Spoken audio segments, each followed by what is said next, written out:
With blood and rage of crimson red, ripped from a corpse so freshly dead, together with our hellish hate, we'll burn you all. That is your fate.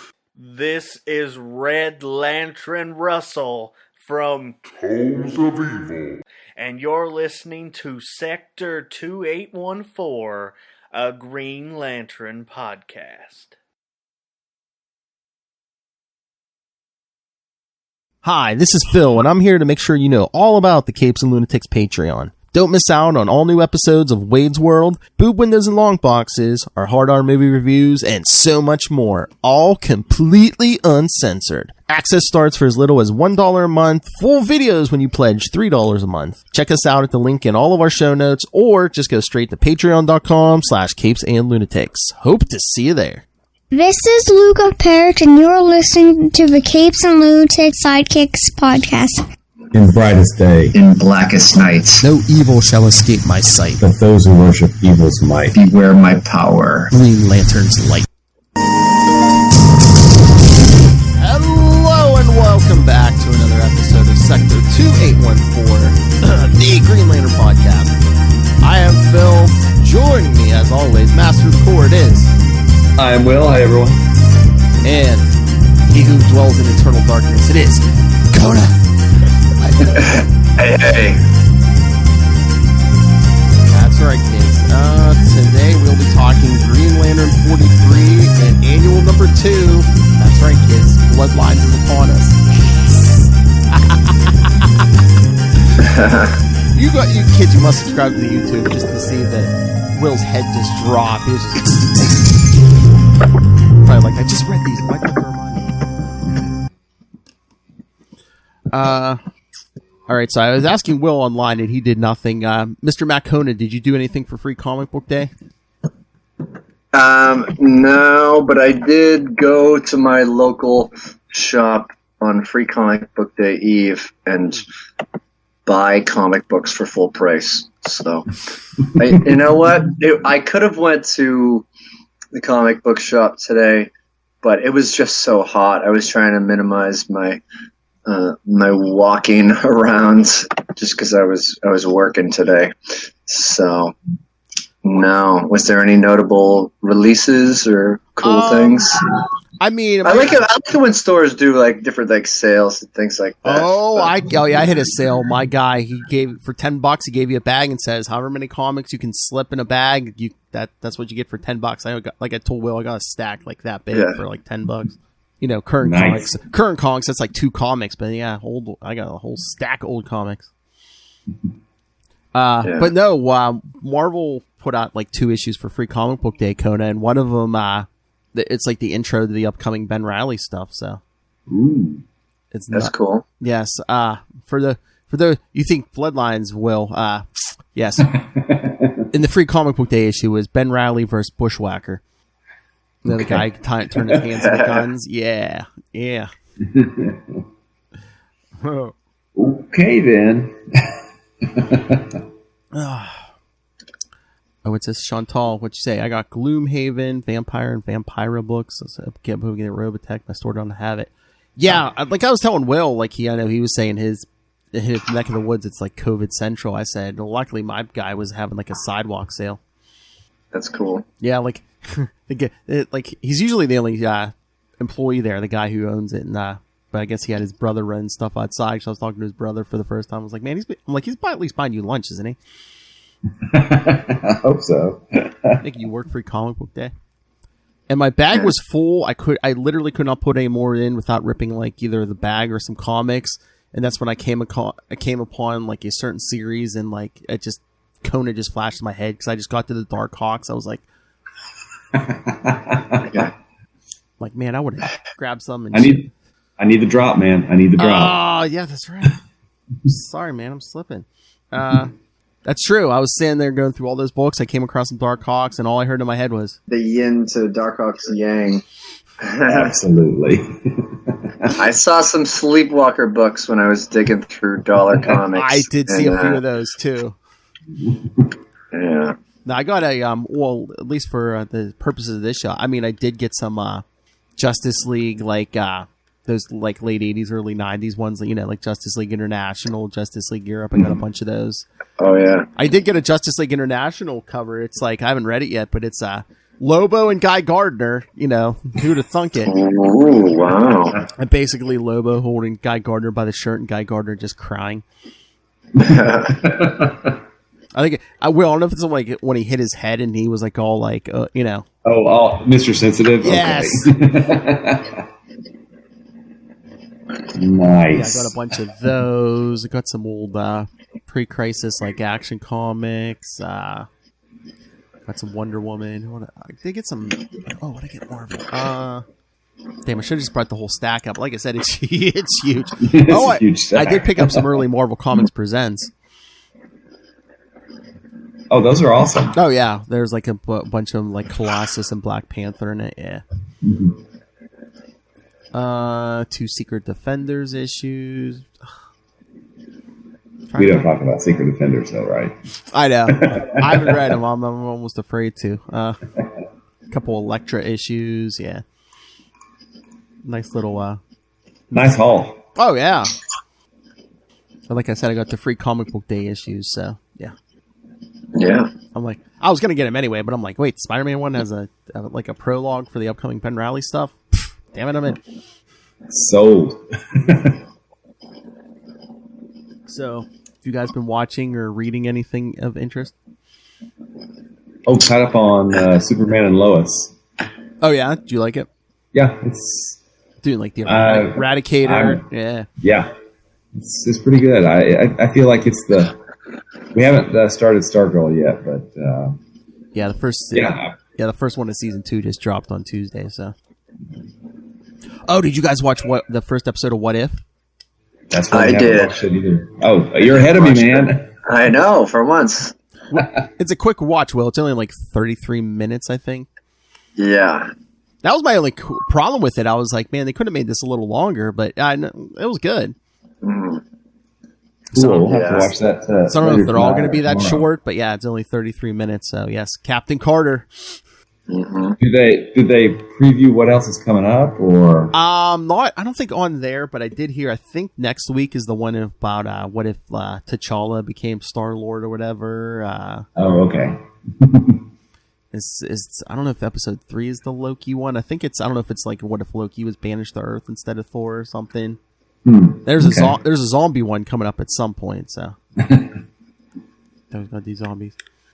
But no, it was good. Like I said, I just wish it would have been a little longer. But basically, just Peggy Carter getting the serum, and I mean, things didn't stray too far off the thing. Got a lot of the same voice actors, but no Chris Evans. Yeah.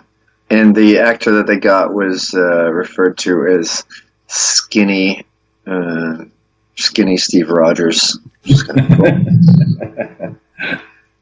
Yes. Well, I guess maybe it was hard to track down Chris Evans because I do hear he's in hiding now. Chris Evans can get it all day, every day. What did you think about the Watcher kind of being portrayed almost like what's his name? He had like the stars behind him. You didn't see his skin or anything. He was kind of portrayed as the living. Eternity. Is it the living? No, Eternity. Yeah. I don't know if that was just like a visual thing and to like show people like, oh look, he's all cosmic, But they did it at the beginning and the end. I don't know. It was just weird. Yeah, I don't know. I don't know if that was just like I don't know if they told them to do that or if that was just the animator being like, yeah, let's do that. But I just wondering if like had he still been alive, would Stan Lee have been the Watcher? I don't know. I can't imagine that voice.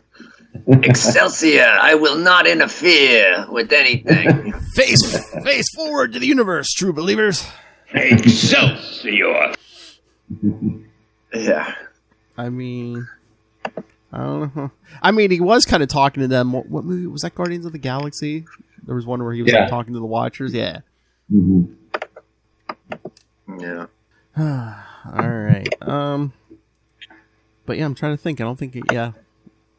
So Will, you said you didn't see Stargirl, which was pretty good. Like I said, Jade shows up at the end. Oh, I don't know if you guys are watching it or not, but they dropped the first 3 episodes of Titan Season 3 on Thursday. Yeah, I have not watched it. I did hear there was a lot of wows after the 3rd episode. What? Something goes down. I don't know. TVMA, lots of language. They do the Red Hood thing, so. Yeah. Yeah, I mean they get like right to that crowbar right in the first 5 minutes, so. Okay. Yeah. Oh yeah, there's some twists and turns, yes. Oh yeah, at the end of this episode 3, yeah, there's a... Yeah, something big happens. Yeah. But no, that's good. I mean, I've liked it more than I think I've liked the first 2 seasons, but yeah, they dropped 3. I was like, wow. I didn't think anyone was doing that anymore.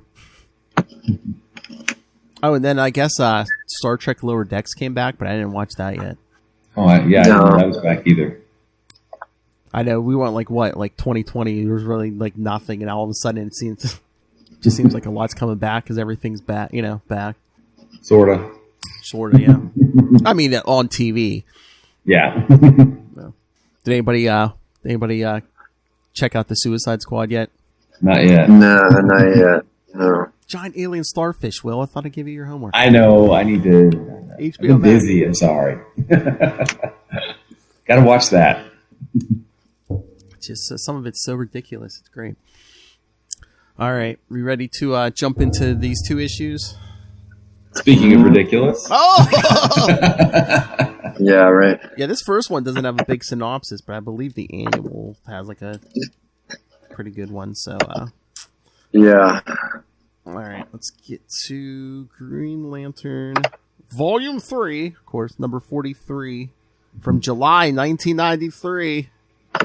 We're like 5 months from Emerald Twilight, William. I know. We're getting close. And even less here.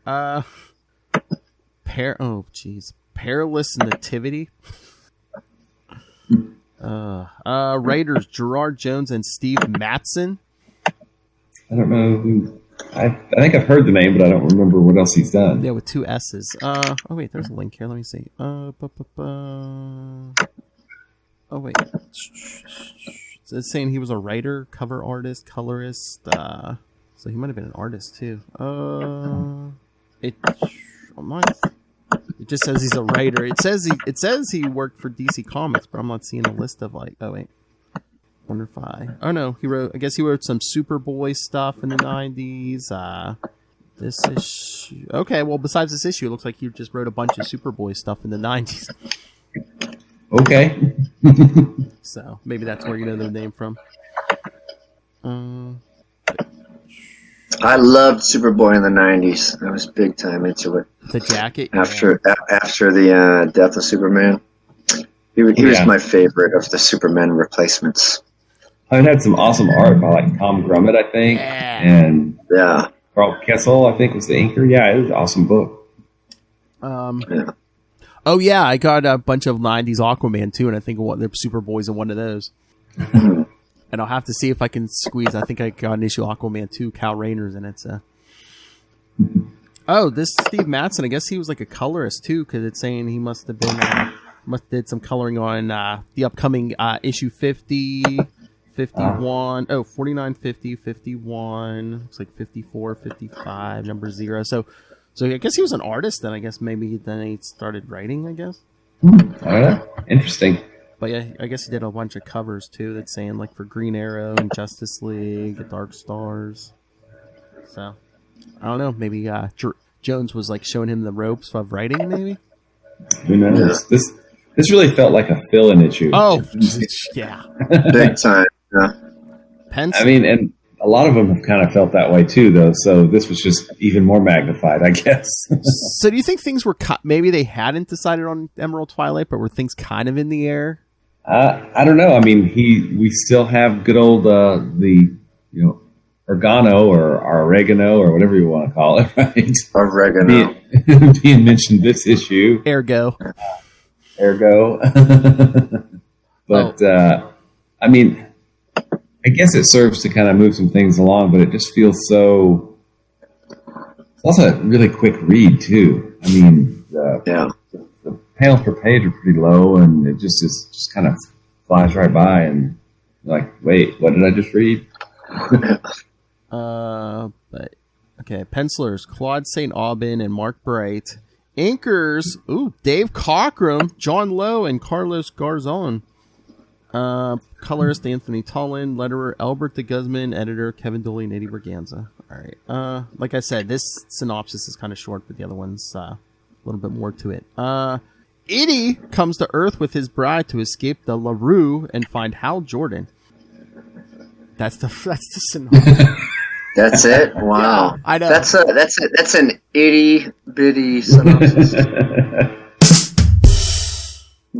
But yeah, I mean, this thing is very weird. Like you were saying, it seems like a fill-in issue. Just then the whole scene with like Tom and Hal at the beginning is, he's like, why are you saying Darkest Night? Wasn't it Blackest Night? Yeah. Yeah. And he's like, I guess I'm just trying to be politically correct. And Tom's like, well, what have you been calling me for years? Yeah. Oh my God. Yeah. So I guess so was the oregano making him woke? I don't know. I do not know. Or was it making him racist and now he's waking up? Now he's waking up. Yeah, there you go. Oh, no. Oh, headcanon. Parallax is racist. There you go. Yeah. Because it's based on fear. Yeah, it's true. Makes perfect sense. God, then these aliens come and they like grab Hal's battery. Yeah, there's an armada in space, and it's kind of wacky. And we see Carol in Coast City, which we'll get to in the annual. We get there. We get there. So when we get there, I do want to talk about his power battery. Okay. Yes. And then Itty arrives with his bride, and I haven't seen you since Green Lantern 106. 106 editor's note. Hey, another book from long ago. Exactly that. Absolutely, probably only the writer cared about. And hey, those little blooms in her hair look just like you when we first met. Exactly. Flash 238. Yeah. So yeah, Itty goes to take care of the alien armada supposedly, and Hal's supposed to take care of his pregnant wife. Oh Lord. So I guess she's saying how she met Itty, and I guess Green Lantern Corps Quarterly number 5. Wow. Editors know the page, kids. Yeah.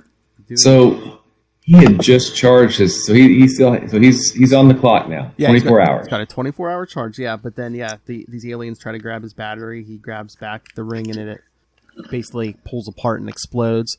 So that's what I was like. Was this part going to be part of something else, or was the writing on the wall here? So they were like, we can blow up his battery. He's not going to be one for another 12 years. Yeah. I don't know if the writing was on the wall, but it was maybe something that they said, we blew it up for maybe a different reason. Yeah. But hey, we're going to use that totally for this reason, in 48. Yeah. Because he never gets like a replacement one before Emerald Twilight, but I'm like, even in like Trinity and like, he's talking to the Guardians. Why you can't say, hey, can I have another battery? Yeah. Aren't they the ones who created happens them? in 24 hours? I mean, this all happens in 24 hours? Yeah. I mean, really? We'll get there next episode, or sometime in the next 2 episodes, but it's like, in Trinity, I think either in the beginning or the end, is he like, I'll try to bum a charge off somebody else's battery. It's like, why don't you just ask the Guardians for another one? And don't they know that yours was destroyed? Yeah. Even if they don't, it's just like, then aren't they the ones who built those? And 2, they just rebuilt the giant one on Oa. You don't think they can rebuild a small one? Yeah. Can he borrow Gnort's battery? He's not really using it. Yeah. Thank God we transported Dr. Light to the big one on Oa, man. Jeez. Yeah. Are there off-brand batteries, like the generic iPhone chargers you get at CVS when you forget yours at home? Yeah. Now, I mean, ultimately, I think one of the things that comes from Emerald Twilight is that the 24-hour charge thing goes away, and it's like a gas tank. It's got a certain amount of energy in it. You don't have to charge it until you use up all the energy. Yeah. Mm-hmm. Yeah. Oh, yeah. This is once we get to Twilight, the 24-hour charge is done. Yeah. Yeah. And because I just read last week, I went ahead and reread all the Grant Morrison and William Sharp issues, and I love the scene where the Guardians have put Hal next to Controller Mu. Sorry, those are spoilers here for an issue that's only 2 years old at this point. Okay, and he's about to destroy the universe, but they throw the entire power of the battery behind Hal and his ring, and Hal's able to save everybody, save the universe. And they even say rings went dim in the universe. I'm like, he can't handle the charge of one battery. Coming up, he's able to handle the entire battery. Unless they're worried about getting corrupted again. But yes, yes, Controller Mu. Or Mew, I guess. I don't know. But yeah, all this energy comes out of the battery, and he has to try to contain it, but it's too much. You're gonna get the orbit, and oh hey, look, here's an invading alien armada I can use it on. Yeah, let's do that. Because how convenient. They're giving Itty a hard time. Oh, and if you blink, you missed it. Marvox was in the very beginning of this issue. Oh yes, on the view screen, yeah, or no, yeah, because I guess is this alien armada, and they take off. He's like, oh, it must be another part of gonna give somebody else a problem. I wonder where they're going. So yeah, Hal's fighting this armada as like a giant energy construct. Yeah. I know. Hey, Olivia Reynolds, getting out of the hospital. Tom's asking questions. Yeah. I have a question about something called oregano. Yeah, she's allergic to oregano. That's right. Get the EpiPen. Yeah. She might, as long as she doesn't develop an arugula heartbeat. Oh, that's a good one.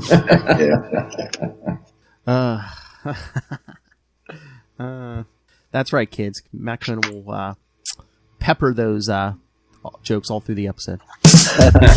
Nice. So yeah, a lot of this is Cal and Itty fighting this armada. Yeah, artwork is cool, and there's a kind of a motley crew of various characters that make up the armada, all of which I'm mostly unfamiliar with. I don't know if these are pre-established aliens that have bumped heads with the Corps in the past, but just random space baddies. I don't know. Yeah, they didn't look familiar to me. Were they familiar to you, Phil? No, not at all. Yeah. But so yeah, maybe. Well, I just love how they're talking about the babies, and he's like, "Wait a minute, won't they all turn into calcium-sucking blobs? It was hard enough controlling Itty," and they're like, "Oh, this won't happen for 4,000 years." You're fine. This is fine. This is fine. You'll be able to have a nervous breakdown and be back, no problem. Yeah.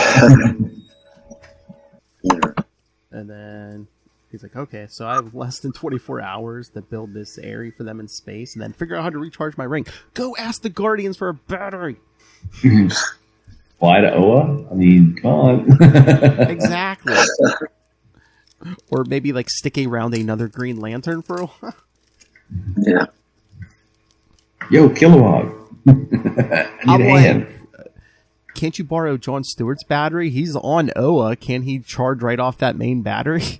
Yeah, or perhaps charge off him. Spoilers. Right. Something. And just be like, hey, Masters, can I get a new battery? Yeah. All right. So, Kona, what did you think?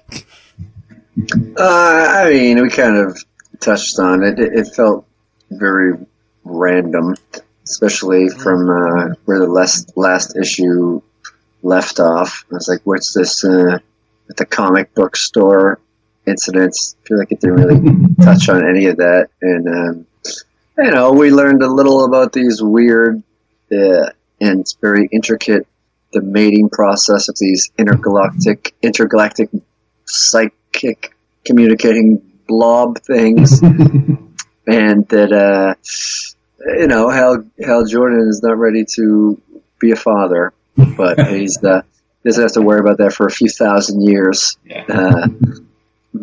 Of keeping track of these weird little starfish babies. So, yeah, I don't know. It was fine. I mean, I like the artwork. Like I said, it was kind of a fun flip-through issue, but it wasn't mandatory, really, in the chronology of the Green Lantern series for a newbie such as myself. Yeah. I wonder if they had to kill a month because like a big crossover is coming next month, so it's like maybe. So what you think, William? I agree with Matt. I mean, I thought the art was pretty good, and it did seem like a really quick read, and not much happened. I mean, yeah, Hal loses his battery, but that seems like a really no-brainer, easy fix. And we don't. I'm just, I'm just thinking. Okay, so the annual, this issue, the annual, and all of Trinity. And number 47 all happen within 24 hours? No, because I think, like I said, I think rereading through Trinity, I can't remember if it's at the beginning or the end, but at some point in Trinity, I think he says something like, before I leave, I'm going to like bum a charge off somebody, Okay. Like another Green Lantern. I think it was at the end. So yeah, I just think this issue, the annual, and Trinity, we get it, and then I think 46, 47, it was the That's a busy day, man. It's a busy day. And through 48. Yeah. Because we see at the end of 48 where he grabs a charge from. Oh, yeah, exactly. All right, so should we get to this annual? I know Will's chomping at the bit. Oh, yeah. I am too. I liked it. Yeah. Were you familiar with Bloodlines, Matt? Only I've seen them flipping through, but I've never read them all. Basically, they're a dollar bin stalwart, that's for sure. Yeah, and everybody's annual that year. All the DC characters, these alien parasites basically come to Earth and they like feed on like people's like spinal fluid or whatever, and it's like they either kill the person or if they have the metagene, they like wake up with powers. So yeah. So did this come with like a trading card, or am I thinking of a Marvel annuals? I don't think these did. I'm trying to remember. It's been so long. I don't think. No, I've never seen a bag. I've never seen a bagged one, but I definitely would have if that was in my bin digging. Yeah, I think that was just a Marvel thing. Just because I think at a certain point they got like they owned a trading card company. Too. Yeah, so that was an extra. Yeah, I think they did that more than one. Well, they did it on annuals one year. Didn't they do that with like an X-Men event too? And it's like, didn't X-Force come with polybagged with one of 5 different trading cards? X-Force number 1, maybe. Of course, I got a Deadpool one. And then I think that was hot a few months ago. Oh yeah. And then what was it, like Executioner Song? I think like every issue of that came with like a trading card or something. Yeah, it did. Yeah. And then the annuals one year I think came with one when they introduced their new characters. Yeah. Well, but there is one thing that I think good that came out of Bloodlines that, if I remember correctly, I think Hitman was. Yeah. I think that, and then that book was just an awesome book. Just inspired lunacy for 4 years, I guess. It ran like close to 50, I think. Something like that. I just remember JLA number 5 when they're doing the recruitment drive and Hitman comes in and they're like, "Yeah, we don't think you're the perfect fit." And they're like, "Let's show you to the teleport room." He's like, "No, that's fine." He's like, "I got to sit in a room for 5 minutes with Wonder Woman and my X-ray vision. I'm cool, dude." Yeah, right. Yeah, what was it? So he had X-ray vision. Didn't he have like telepathy or something, or like he could read minds or something? I think. I can't remember what it was. I need to go back and read some of those issues. Those are some good issues. Yeah, kids, imagine if the Punisher wore a trench coat and had like X-ray vision and like could read people's minds. Yeah. You know what the monsters reminded me of? It's a very specific memory, but the inside. The insert to the Guns N' Roses Appetite for Destruction album. Had like this weird monster killing a lady or something. But that's what it reminded me of. I think these guys were designed by Arthur Adams, if I remember right. Oh. There was the second. Let's see. There was a set of cards, I think, that had them on it. If I remember right. I don't know what I'm thinking of. Oh yeah, when we get done with this, I can it lists all the annuals that year. Yeah, every annual. I put the link to the picture I'm talking of in the chat comments. I don't know. Okay. It's a little bit different, but that's just like the first thing that's stuck out to me. Oh, okay. Cool. Yeah. Let me see if I can. I was gonna say I can even share this on the video. I think. Let's see. There is a little square of it that's maybe not safe for work, but it's a cartoon. It's a comic. Yeah. Can I see that? There we go. Yeah. There you go. Guns N' Roses. Which is also the reason that I had to miss last Tuesday or Tuesday before. I went to go to that rock concert date night. I have long hair, so I was obligated to go see Guns N' Roses at Fenway Park. So, See, the boy couldn't commit. He had to listen to the rock and roll music. Yeah. Standing up for 2.5 hours is not fun, but it was all right. Pretty good time. There's good people watching, that's for sure. Nice. All right, so should we dive into this annual? Yeah. All right, so Green Lantern Annual number 2, it's August 1993. Writer Gerard Jones, so, sometimes you can't get the regular writer to do the annual. Nope, he's all over it. Yep. Yeah. And I think we've talked about it in the past, but DC annual is very different than Marvel annuals because it's all one big story, not a bunch of short stories and pinups and stuff. Yeah.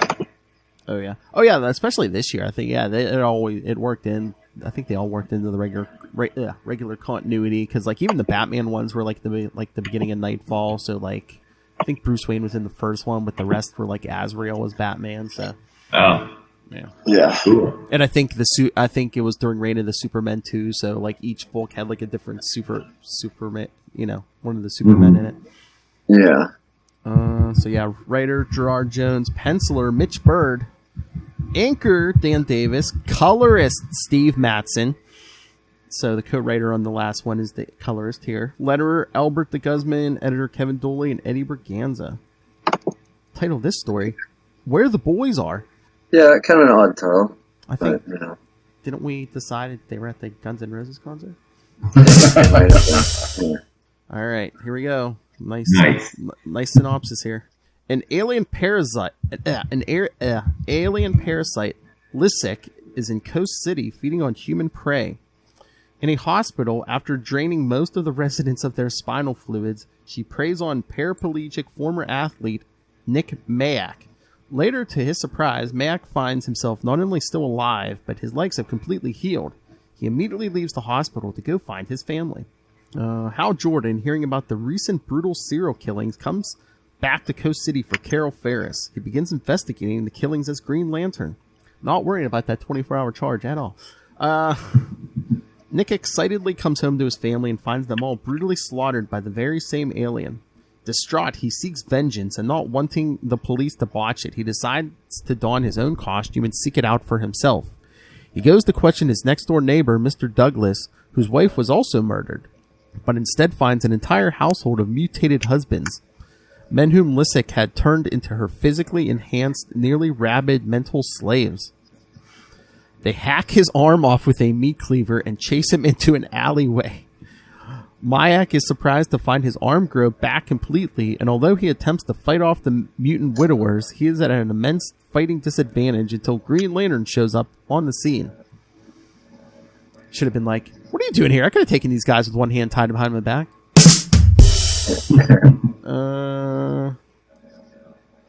Where's that? Together they are forced to flee the scene and decide it's best to tackle the problem at its source. They finally track the carnage down to Carol Ferris's friend's house, where she had been taking refuge after an earlier attack. Although Lissik claims another life, Nightblade and Green Lantern arrive in time to begin battling her. Reverting to her human form, Lissik uses her powers of lust and seduction to overpower Hal Jordan's mind. If you look good enough, it don't take much. Briefly causing him to fall in love with her, but Mayak, somehow immune to her charms, is able to sway Jordan, and the two of them fight her off.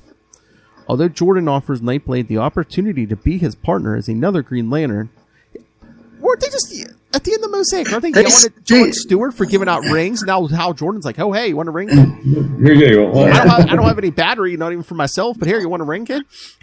Yeah, he's like proposing after a one-night stand. Come on. After just telling Aricia, who was a Green Lantern, no. Well, I guess he's like, the kid's indestructible as it is. Yeah. But Nightblade declines, saying he doesn't want something as restrictive at the present time. He's going to Los Angeles, or Limbo, because we'll never see him again, where he knows some people other than his recently deceased family, but he promises Hal Jordan that he'll consider taking up his offer in the future. Hal's not going to be around, kid. Yeah. The Corps not going to be around at all. And neither is he, so there you go. I was going to say, yeah.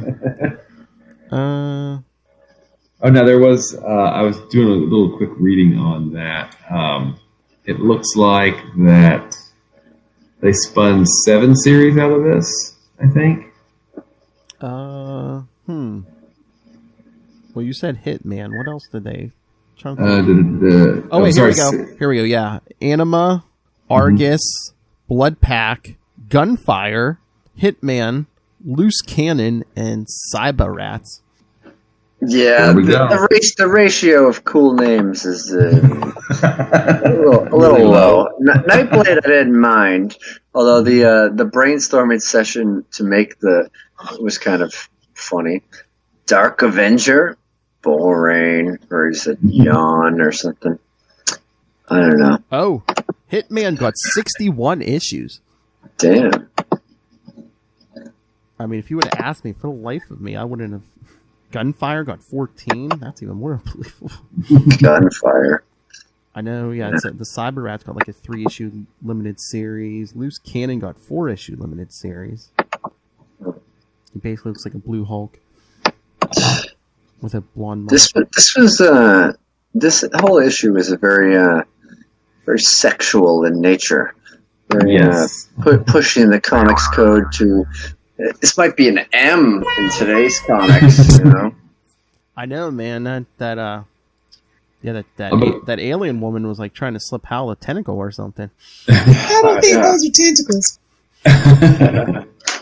I mean, and the art's by, I think, Mitch Bird, who's really, I think this is some of his earliest art, but he's really, really good.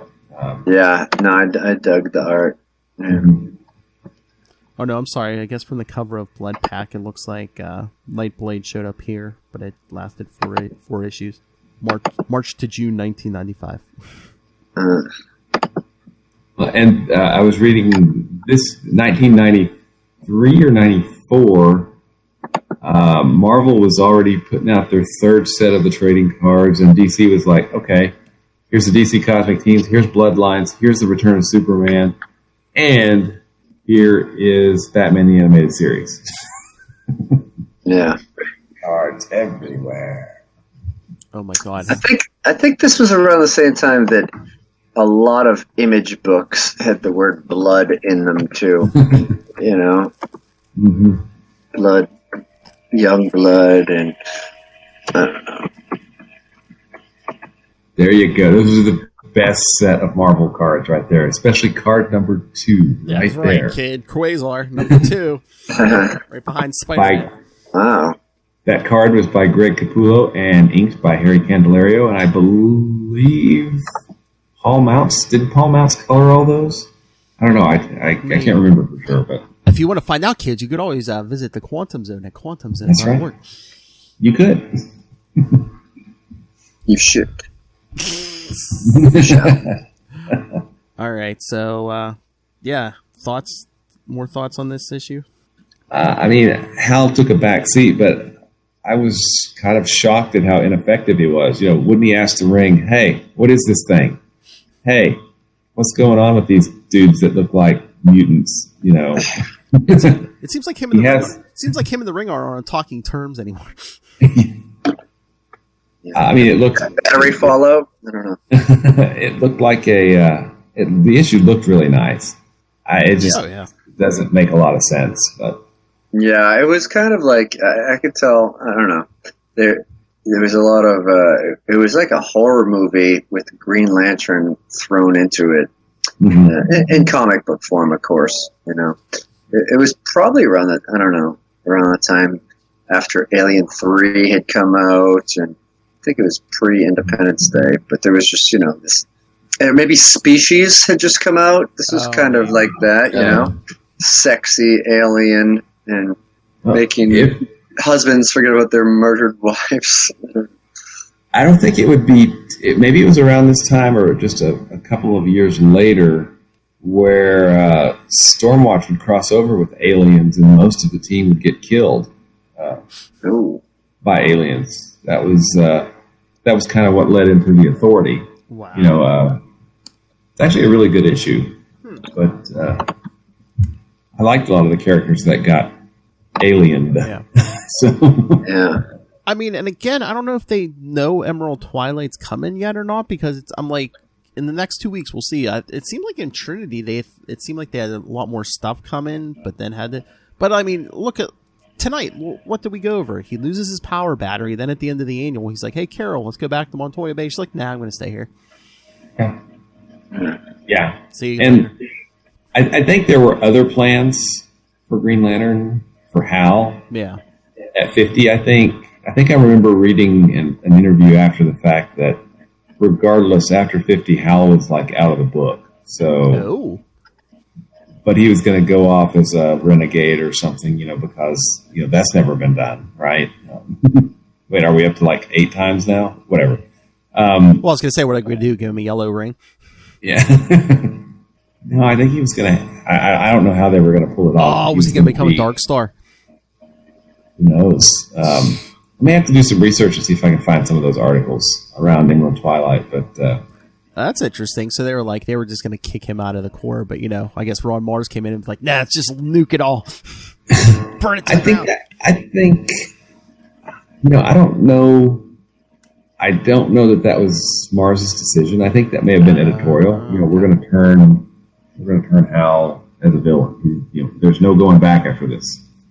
For a decade anyway. Yeah. There's no going back on this. But again, we just burn everything down, and it's just like, okay, we got one man, one ring. That's it.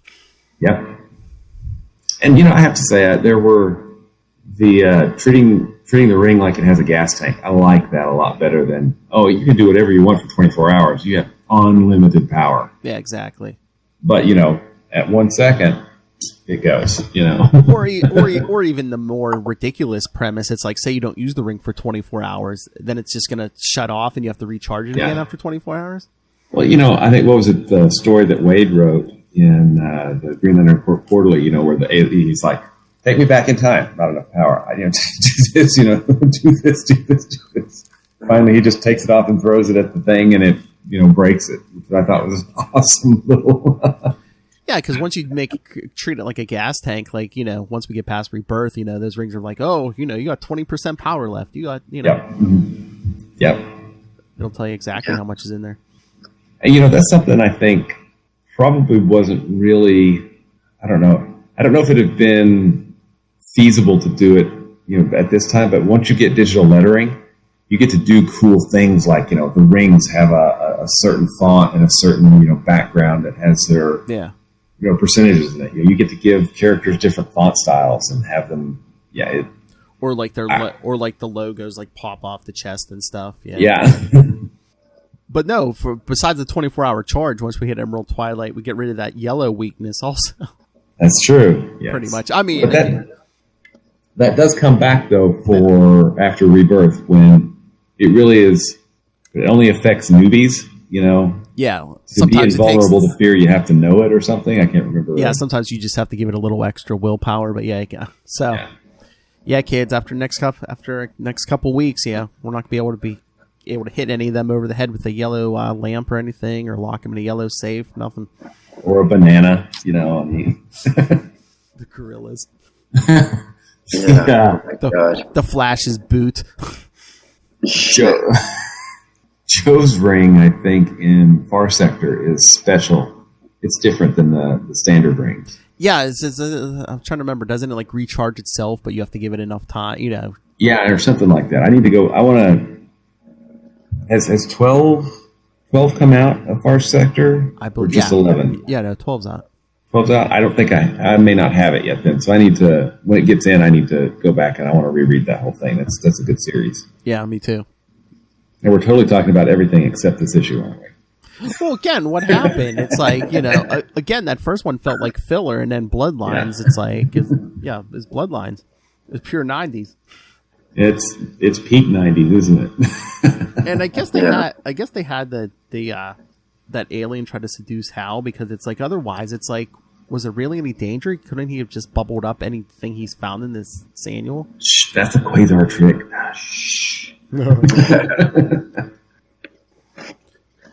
But yeah, I mean, I went through every annual. Lobo, all the Supermans, all the Batmans, the Flash, Titan. I mean, even the synopsis that you read, it really deals with mostly just stuff at the end. You know, there wasn't any...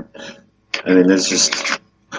it's basically just like a killing spree happens throughout. Yeah, it's like a sexy killing spree. I mean, most of them are pretty bloody, but yeah, this one really seemed like a horror movie, you know? Yeah. It says it was an introductory crossover that ran through DC's superhero annuals and concluded with a 2-issue Bloodbath miniseries. I guess it was a bloodbath. I was going to say, wasn't that the alternate title of Emerald Twilight? Yeah. Yeah, I'm just looking to see if there's any more notes on these. Yeah, it looks like 60. Hitman ran 60 issues. Mm-hmm. From 96 to 2001 by Garth Ennis and John McCrae.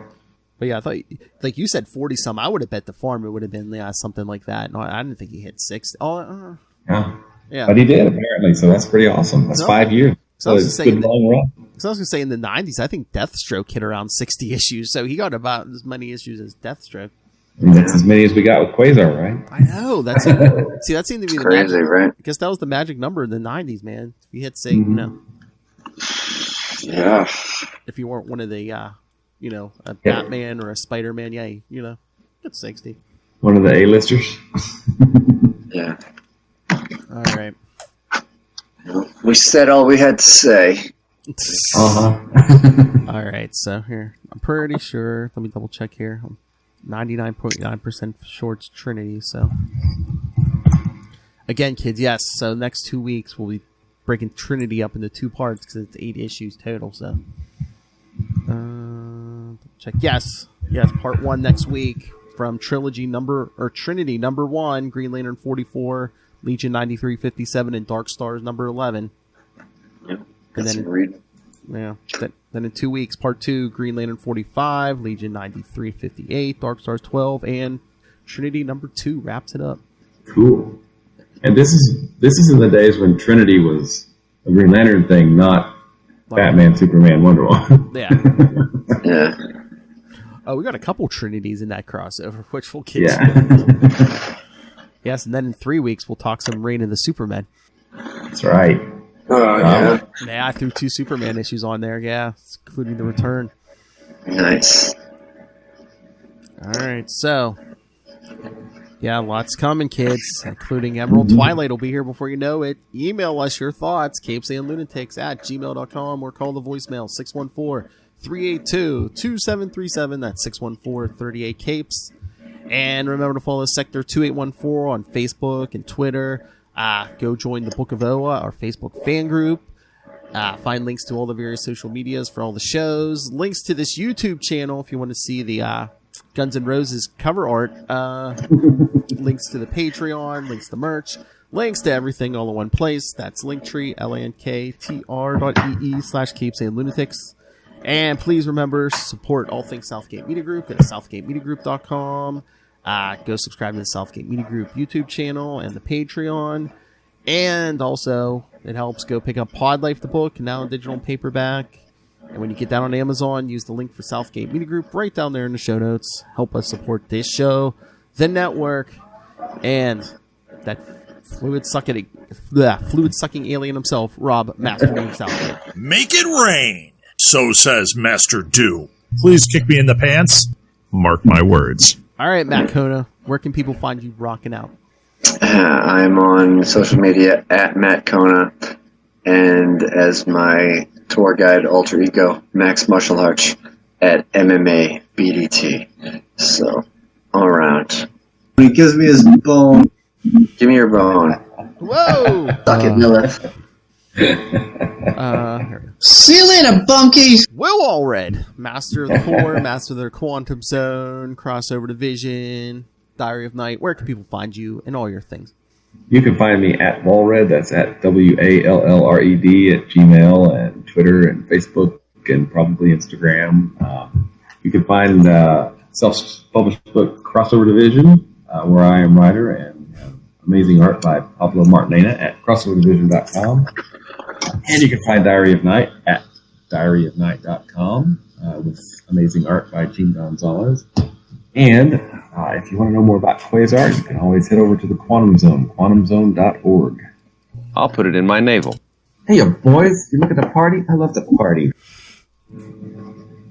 Oh, we had something with tentacles in it this time. I can't believe you didn't play that one. Oh, okay. I don't think those are tentacles. Well, that too, but no, that's right. Oh, yeah, that's right. We do have a Matt Kona. I think the OG drop. Sparkly quantum tentacles? Tentacles? I don't know, maybe like 4 inches? 5 inches, maybe? All right, kids. Thanks for joining us. Come back again next week. All Trinity. All Trinity, all the time. Green Lantern, Spark Stores, Legion with Lobo. Although Lobo will be preoccupied.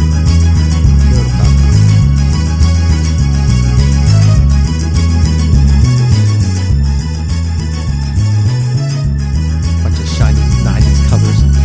That's my thing on Trinity 1 and 2.